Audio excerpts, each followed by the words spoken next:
Empire.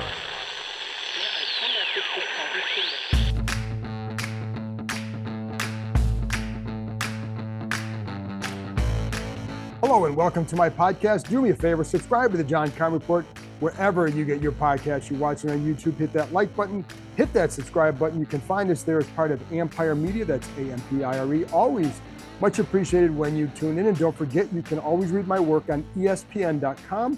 I have daily camp nuggets whenever the Commanders practice. You can get some from me. You can get some from everybody around the NFL and our NFL Nation group. So one-stop shopping to find out what's happening in Washington, but also elsewhere. And if you want to become a club member, go to the Empire Media YouTube page, click the word join, and go from there. I did a private Zoom with the gold members on Friday. Kind of messed up the schedule. It's my fault. Messed up the link a little bit. Got it squared away. Appreciate the people who joined. Nice little Q&A session, and we're going to keep doing those. I'm going to try and do another one later this week. I'm going to try and do one once a week throughout camp and throughout the season, in addition to try and bring some other guests on there as well. So you hear from you have a chance to talk to more than just good old me. Anyway, today, Monday, July 29th, it's not only my older brother's birthday, shout out to Neil Keim, one of my older brothers, but it's also the first day in shoulder pads. Now, it's a little bit different than it has been in the past where, like, you know, that first day with pads, there's a lot of popping. There's guys going to ground. It's just very different these days anyway, but it does add another element to the practice, another way to gauge performance, especially along the offensive and defensive line. And it's a chance for teams to work on the run game a little bit more than they have previously. Now, as I think Dan Quinn has said, you know, in the spring, a lot of that is just passing game stuff, right? You can't do a whole lot with the run game. They have worked on the run game or used some runs throughout the first couple of days of camp. But now when you get the pads on, you can get a little bit more contact. You can get a little bit more of the inside runs, some more power type runs as well. So that's what was going on today. Another day with fans, another few thousand folks showed up. I think there are going to be 3 more open to the fans, a couple that are going to be open to like season ticket holders and I think club members or you call it suite members, whatever. Anyway, always adds some energy. And I think with the pads, it adds a little bit more. And the collisions are just different. You know, there were definitely a couple times where you heard the pops and Noah Igbonageni, I'm going to botch it every time, but Noah Igbonageni had a nice little pop of Chris Rodriguez after a screen to Rodriguez, little catch and run. You heard the pop, and you know, again, it's great, but it's not. They're not going to the ground necessarily. That's not the intent here. It's more just to get a good pop, get the position, but you can finish with a little bit more physicality than you would ordinarily in the lineman. Again, that's where I'm going to get into some of that in a minute, but that's where you really see a lot more of the collisions or just the physical play that you can get with the pads on that you were not going to get before. And I think that's good. And then a couple of times in the hole, you hear a back pop, you know, you hear a little bit collision and all that, but nothing where it's like an ooh or anything like that. But it's just another step in this process as we inch closer to the preseason. So we told you yesterday, Andrew Wiley did not go ahead, some tightness. He did work today. He was out there in the first team when they were the first thing they did for a full team was working on some 2-point play competition. He was out there at right tackle. Brandon Coleman was at left tackle.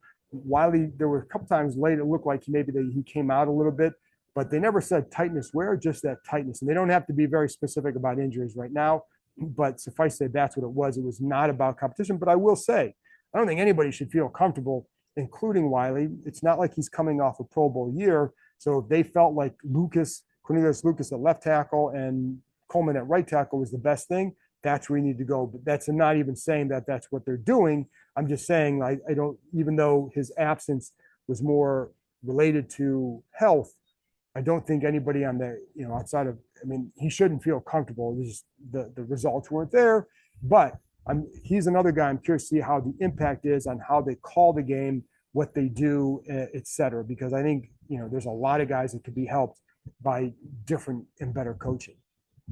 But again, Coleman, I like what I've seen of him so far throughout spring, throughout the early part of practice, and again in pads today. I do like his footwork, and as one of the things that Dan Quinn said that he's learned about Coleman during the first 4 or 5 days that he didn't see necessarily, that he wasn't quite sure about or maybe didn't realize before, was his balance. And you definitely see that. And that comes from good base, and you get that, but it's also very even distribution of his weight when he's dropping back. And that allows you to play with that balance. And again, the footwork is there, doesn't get his feet crossed up. So I think that's good. And I'm going to get into a little bit more of him in a minute, but there were definitely actually I'll do it right now, but there were definitely some times where I felt like he was pretty good. So I think there's some encouragement there. Just need to see a lot more. Those joint practices are going to tell so much for some of these guys that it's ridiculous. But anyway, he'll be one of them because going against some different guys will be a big help. But there was one time where you see him take, I saw him going up against Cleveland Farrell on a run play, takes him to the ground. Just the blocking, just kind of the way he maneuvered him and kind of gets him down to the ground. Just a good job. Also like that he stayed attached to him at other times too. So on the blocks, he's not losing his feel on them, right? So I think that's another good thing that he does. And I think he's done whenever I've watched him, it's not like he's getting abused out there by any means. He looks like somebody who can certainly play in this league. It's just a matter of figuring out, can he start at left tackle when? And if not, is he better as a right tackle maybe? Or is he going to be better inside? But at tackle, I haven't seen any reason so far to say that he can't. But we have to see him. You got to see him against some like Cleveland Farrell is a solid run defender. He's not a pass rush guy, right? I think Coleman has done a nice job, and I've seen him a couple times against Frankie Louvu, who is a pass rusher, and I think that bodes well. But it's not like you're watching every single play or every single rep he takes, but you do see it when I'm paying attention to him. I've liked what I've seen. How good he'll be, don't know, but I do like I do like that he's off to a good start for sure, and I like that he finishes blocks too, and I think that's something you're going to see in the 2-point contest. Competition, as Quinn said, the first quarterback out there was Jaden Daniels. So they continue to rotate, and I think that's just fine.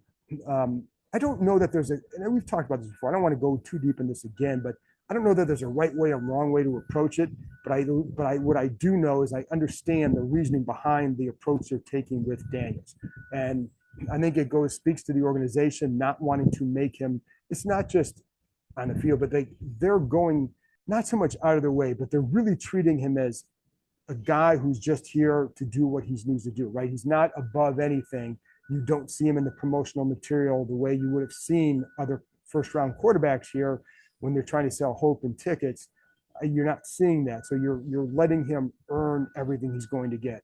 And none of the rookies are out there as instant starters. So and I listen, we all know he's going to get it. So at some point he's going to get it, and that's what they need to see, because everything you hear about him still is very good. So there you go.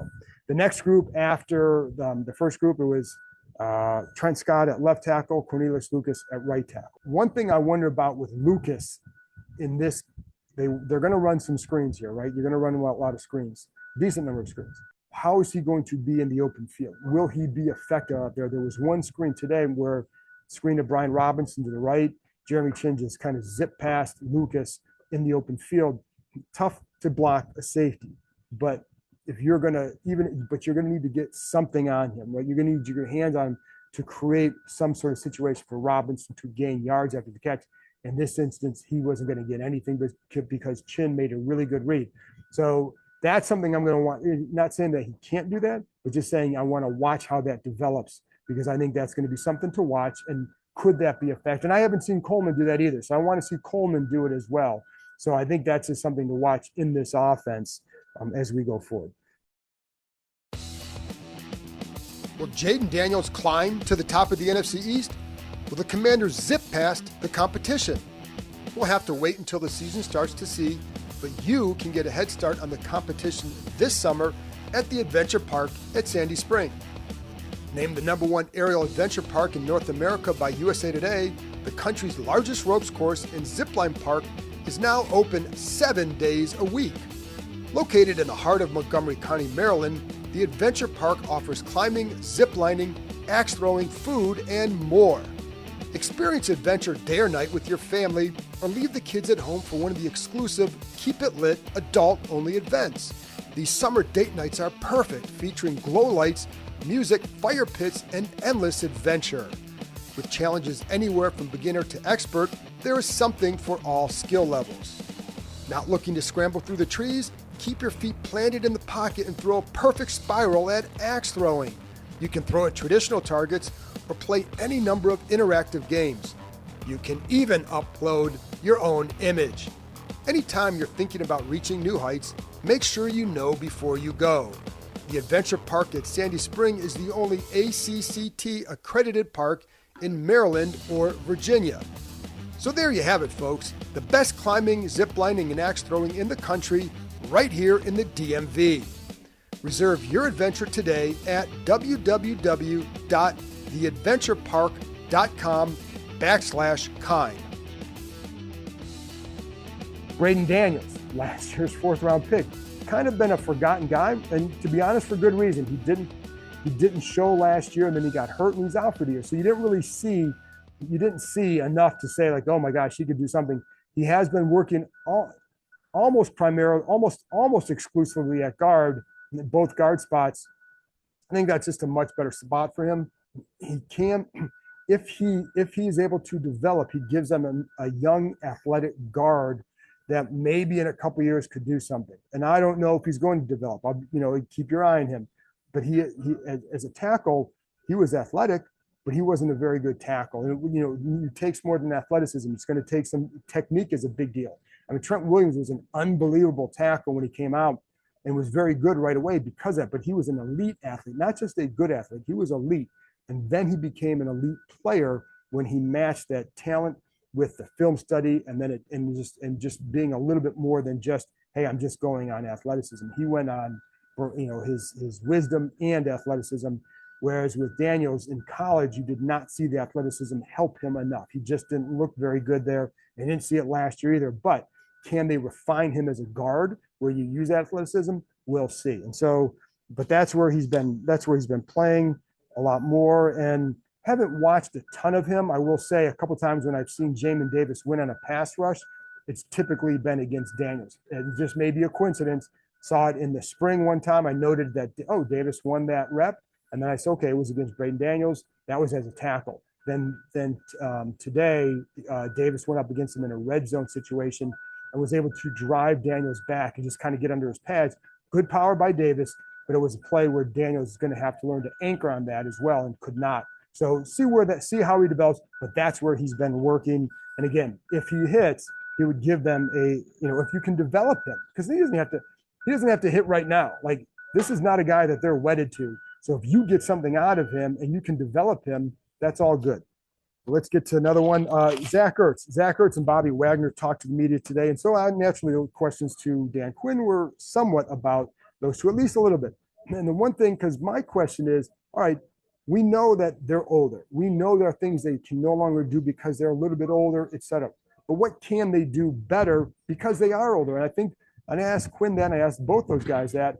I think with Ertz, one of the things that Quinn felt like he could do better or could do well now because of that experience is he's always been a good threat in the red zone, but he feels like he continues to be a good threat in the red zone in part because of that, because it's a tighter area. You need to know what you're seeing, et cetera.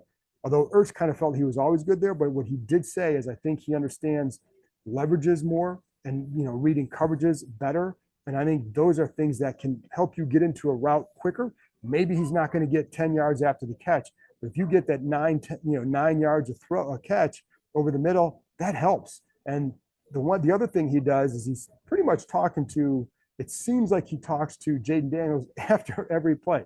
So that's always a good thing as well. There was a throw, for example, there's a throw that Daniels made in the red zone. I think it was going to get in the 2-point drill where Frankie Lugo has pressure. They know it's coming. It's got a clean rush, and Daniels is kind of backpedaling and throws it over the middle to Ertz. Either the timing was off, but the throw wasn't there. And Jeremy Chin was all over Ertz. Chin's length really makes a difference on that play. So, the two of them talked afterwards about that. And one thing that Ertz said later, because I asked him, you ask him about, well, what are things that he's learning? What can you help him with? But he said what he's trying to do is just get on the same page with Daniels as far as to what he is seeing. So that way he can adjust to Daniels and not force Daniels to adjust to him.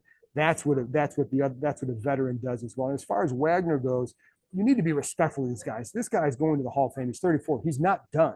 So what does he do well now that you can still tap into? And Dan Quinn talked about his tackling. He always talks about Wagner's tackling, how he's one of the best tacklers he's been around, et cetera.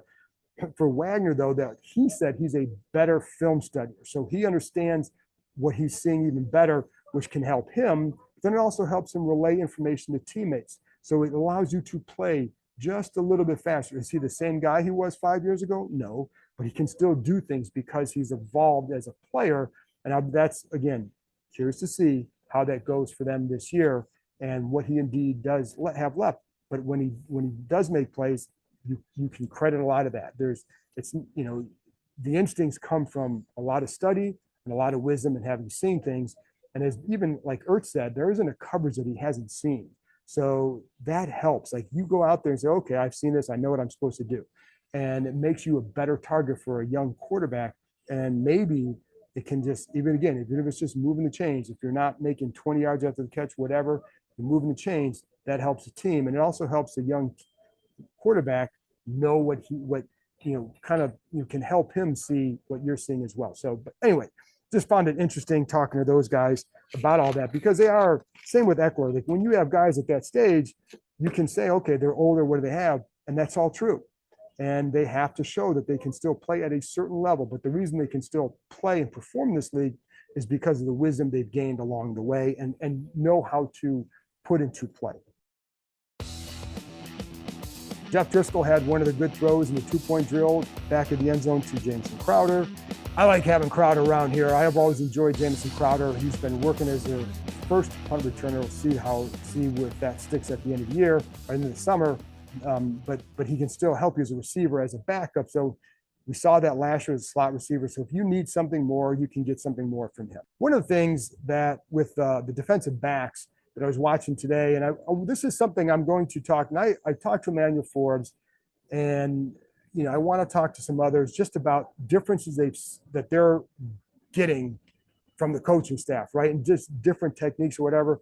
And they've talked about the difference in the details. And so one of the things I was watching today, and there's, if you're watching on YouTube, you're going to see the video start rolling about now. But one of the things is just watching their technique when you're in a one-on-one situation. That's one of the things they're working with today, watching the defensive backs coach, just one of the D-back coaches, working with them, just positioning your head and your eyes in man coverage and what you need to look at. And one of the D-backs got chided for guessing, and like he guessed right. It was like, I could tell that was a guess. So they are definitely paying a lot more attention to detail. But I'm watching, and this may explain why I've seen some better coverage early on from Benjamin St. Juste than we did last year, right? Coaching matters. But in this case, as you'll see in this video, they're watching. You're not focusing on the head or the eyes. It looks like they're focusing more on the pads. Pads aren't, you're going to read the pads, right? And they're going to, the head can fool you, the eyes can fool you, pads and the hips are going to go, right? So you watch how they're doing this. And I think that's just, have they done this in the past? Perhaps. But I also think that they are more detail oriented back there. And I think it should make a difference. And if it doesn't, then you got the wrong guys. Anyway, just found it interesting. I'm going to talk to those guys more about that. Now, sometimes maybe you overstate what you're seeing, and maybe you're looking for changes or differences, so you start to see everything. And maybe some things aren't all that different, but I think in definitely some cases they are. And even like the intentionality of practice. Is that even a word? Intentionality? I don't know. But what I do know is they seem to have a very clear idea of what they want to work on today. And, according to what they have here. And I think there were some people last year who felt like with the enemy that it was more, this is what the Chiefs did, so this is what we're going to do. And that may have worked for Kansas City, but that doesn't necessarily apply to this team, this offense, et cetera. So I think there's a little bit more intentional thought that goes into what they want to work on each day. And sometimes that could be why, like today, they started practice at 9, they ended at 10 after 10. So they've finished early. They haven't cut anything out, but they finished early. And maybe that's part of the reason why. I don't know. It's something, again, to ask some guys who've been around, just something I kind of started noticing a little bit today with Quinn and just for how things are run. Defensive lineman Fedarian Mathis was working with the twos today in some of those drills. Saw him going against Allegretti. One time he gets pushed back. I did like how and he just in a run play got moved out a couple yards. Good job by Allegretti. And another time where I liked how Mathis splits a double team, the ball goes the other way. But I think it seemed like this is without knowing exactly what he's supposed to do on his play. Seemed like he did a nice job getting through that. That's something they work on all the time and always have. But that definitely was, and just how you have to squeeze through that to get through it. I think one of the most intriguing spots to watch as we move forward will be safety, because I think there's a handful of guys that can certainly play in this league and maybe could warrant a spot as an undrafted free agent like Tyler Owens. And I've talked to you about him a few times already. I'm going to really be curious to see how he plays in the joints and in the preseason games, just because I think there's something there to develop. And now today, the one thing they wanted to develop is getting the ball. So there was a play that was, I can't remember who threw the pass over the middle to Kaz Allen. Kaz Allen's got to get more consistent with the ball and catching the ball. This time it's like he let it body him. It kind of bounced off. Now he grabbed it, but Tyler Owens was right there and like basically when the coach told him to catch the bleeping ball. So, or take the bleeping ball. So, and he did not take the bleeping ball. Allen got it, but I like that Owens is typically seems to be in the right place when he's there. He's got size, and I think he's going to be pretty good on special teams as well. And then, because then you got guys like Percy Butler. I told you he's been working as a third safety. He's got the speed, really good special teams player. Do you do something with that? Now, going into camp, I wasn't sure about him, but I think it's going to be that's going to be a really good competition. Derek Force, where does he fit in? Jeremy Reeves, Jeremy Reeves is we all know the special team stuff. Do they view him as someone who can do a lot more? And they did give him a 2-year deal, so they clearly like him, and they like him as a leader in that room. Then you have Chin, you have Juan Martin; those will be the starters. So it's going to be a very interesting competition. How many of those guys can you keep? And usually what they're going to say is things work themselves out, and they typically do. But I think it's going to be one of the more intriguing positions for sure. Kick returns are also going to be fun to watch how that goes. And my early favorites for that would be like guys like Austin Eckler and Mike Samerstill. And I think I like Eckler in this role, in part because I think it becomes almost like a running back situation, and the ability to set blockers up and to cut off that, I think, is going to be key for him. And so I think he's shown a good job of that during the practices. And he had a nice one today. Now, one didn't get a whole lot, but the second one, nice little sharp cut back to the middle, and would have picked up more than a few yards. Noah, our guy Noah, had a really good return on that as well. But Samerstill, I think also because of how his play style, I think could be good there. He's got the receiver background. He's got the toughness of a defensive back. I think that could be something to watch as well. He also is working back there. Nothing is set, but those are guys to watch. And the other thing they did today in that area was to field ground balls, right? Because you don't know how teams are going to kick. Each team's going to do differently. So that was one of the things they're working on today. Not just catching and going, it's ground balls and go. I think Kaz Allen has some sharp cuts there too. I just wonder about him as a receiver. Do they view him that way, that he's worth keeping around as just a returner? I think that'd be awfully hard. The same kind of situation last year. Guy like that's going to have to show he can contribute as a receiver as well, unless he is so good as a returner that it doesn't matter. And we have not seen that to be the case at this point. So, and speaking of receiver, I'll be curious, that's another spot. People have asked me about how it's working. Typically, it's going to be Terry McLaurin, Jahan, De'Ami Brown, Luke McCaffrey. I've seen some flashes from Tremaine, from Mitch Tinsley. So I think that's I'm curious. We'll see how that unfolds. Dotson a couple times a day looked like he, was a little bit uncertain in some drills about the specific route to run, and he needs to develop. He needs to have a big year. It's not.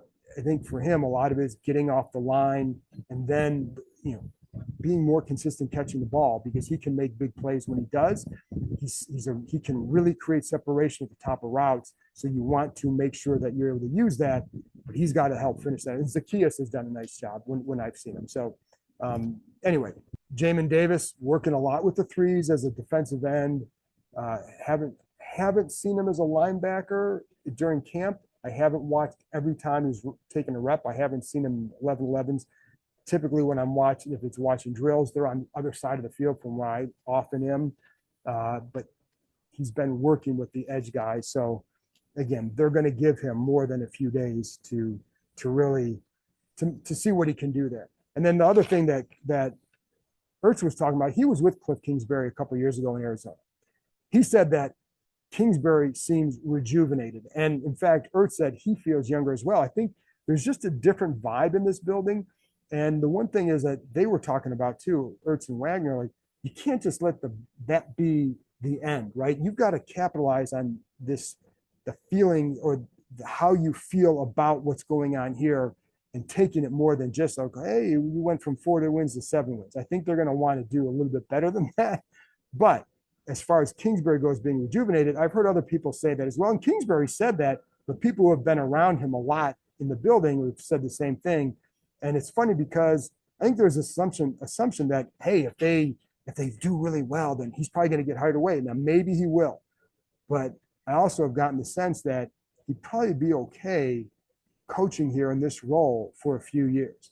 You don't know when somebody wants to jump back into being a head coach and if they really enjoy that in the first place. So he's a guy who really likes getting in here early, watching his film, coaching ball, and then going from there. So, but anyways, the whole point is that he feels rejuvenated, and I think a lot of other people here do as well. So that's it for me, folks. I'll be back on Tuesday with another episode, wrapping up another day of training camp. Appreciate you tuning in. Talk to you next time.